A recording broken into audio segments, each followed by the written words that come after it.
Hello, I thought I would try something new.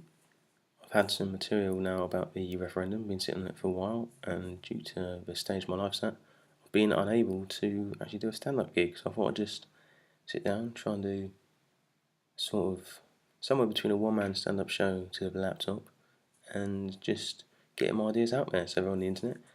At the moment it's 30 minutes until the day of a referendum, so I'm pretty much leaving it to 11th hour. This is somewhat, in theory, 11th hour comedy, or 11th hour talking, to be more precise.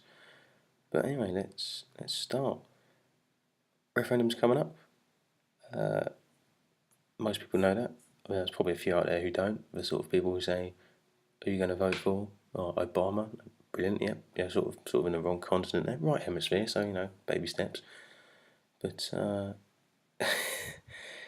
yeah, in the environment I'm in right now, the military. It took me 36 hours to find out where we're going to die. So people might not know there's a referendum going on. If it took you 36 hours to find out where we're going to die, Channel 5 could probably be taken off air by a volcanic explosion in probably be about 3 weeks. But I think there's a big issue with this referendum which hasn't really been talked about much, and that is, why hasn't Farage been on telly?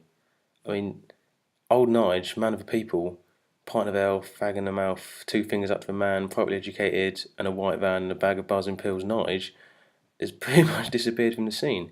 You think back to the European elections, Big Nige was always talking about how he was a turkey voting for Christmas. That's me. I'm a crusader. I'm voting to get rid of my own job. Which does make you question his validity as a public intellectual a little bit. Not that he's classified as a public intellectual, but that's kind of like, you know, oh yeah, he's voting to lose his own job. That's a sensible man. I'll vote for him. Like, a little bit on the risky side. um,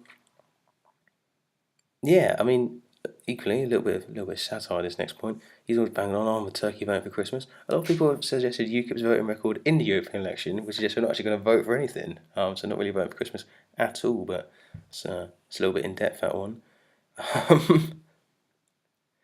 Just point out there are some parties who have got a lower voting record than UKIP, so it's not entirely fair. So that quality of banter is somewhat unfactual, but yeah, I mean, some people might suggest that old Nigel's been mugged off by the biased leftist BBC with their left-wing propaganda, and other massively biased left-wing publications like The Independent, or those biased right-wing Murdoch Empire people, who've got financial interest in the situation. So obviously, yeah, they're sort of being sort of mugged off by the left wing and the right wing. There, sort of, yeah, it doesn't really stack up as an argument. Anyway, enter the age. Always talking about glorious MEP benefits and expenses in the European elections back in the day, a few years ago. He trumpeted how, this is something that always amazed me. He trumpeted from the rooftops. This was something I did sort of true, like, I run UKIP from EU funding. Some irony there, sort of taking all that EU money and running an anti-EU party. He's obviously got enough money left over to buy fags, pints, and a large collection of mustard yellow trousers that he wears at pretty much every outing. I mean, he may wash them and iron them, but I like to think he probably just gets a fresh pair each time. Like a sort of posh version of crepe check, trouser check. What ridiculously bright shade are you wearing today? Um, but and, obviously whinges a lot about MEP funding. Probably got a few EU Fabergé eggs on the side as well. One thing that always makes me wonder about this, another right wing person, certainly much preferred to the right, but accused by a lot of hardline left wingers of being pretty much the same person. Nick Griffin. Nick Griffin, well, he was an MEP, MEP for North East UK, BNP, was declared bankrupt, which doesn't really make sense. He's obviously in a situation where you can, in theory, run a whole party off of EU funding, and he's managed to declare himself bankrupt. So he had to do a cooking show online. I mean, I don't really know enough about cooking to make right wing political jokes about cooking. I don't know. Can you make a fascist omelette? I'm not really sure. You can make a Spanish omelette, so probably slip in some sort of joke about Franco if I'd thought about this, but I haven't. So moving on. Um, It's just, it make you wonder though if someone like Griffin was actually the most honest man in politics. He's sat there with all the sort of MEP, EU benefit system. Take him out for lunch. You could claim it. You could probably claim a car journey there and employ family members as aides. But maybe you just take them to a restaurant and you think, oh, Nick, are you gonna claim some expenses? He's going to turn around and go, no, it's taxpayers' money, and it's simply not worth a library in Lowestoft. Maybe that's his game. We've sort of painted him as a bit of a sleazy sort of lunatic, and actually he's got the most financially outstanding, he's the most financially outstanding member of the whole of the European Union. And obviously that seems unlikely, but those are the facts. They do somewhat add up. EU referendum, we should probably talk about things people like to talk about.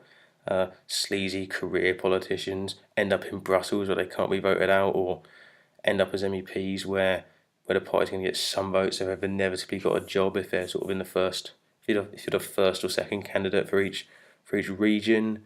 As other issues come up, like, oh, EU's just a customs block. We should be free to trade with India and China, and other people like Iceland and who knows where have got free trade deals with China and all this kind of stuff, which is, possibly sensible stuff. The thing that always gets me is people saying we can't leave the EU and have all the benefits of it. People say you could have a situation like Norway, and then other people say, oh, Norway pays more for EU membership per capita than we do, because they basically just pay money for certain systems without having any sort of ability to vote on certain issues. I don't really believe this myself. I don't think that we can't leave and still have all the benefits with none of the negatives. Not because I'm massively informed on political issues or geopolitical things in general. I think it's a basic byproduct of proximity. We are physically very close to the EU, so 20 miles between us and Dover. And I once had a situation where there was, people say, oh, it's going to be a messy breakup with the EU. I once had a situation there was a messy breakup with two people who live quite close together. My flatmates, in fact. When it happened, it was horrendous, and it was messy. Oh, I'm never going to do this with you again. I'm going to talk to you. Blah blah blah blah blah. Sort of analogous to some sort of trade deal. But they lived very close to each other. They were one door apart, and despite having broken up, I say it was about 3 weeks until all resumed, and they were both free to trade around. See you later.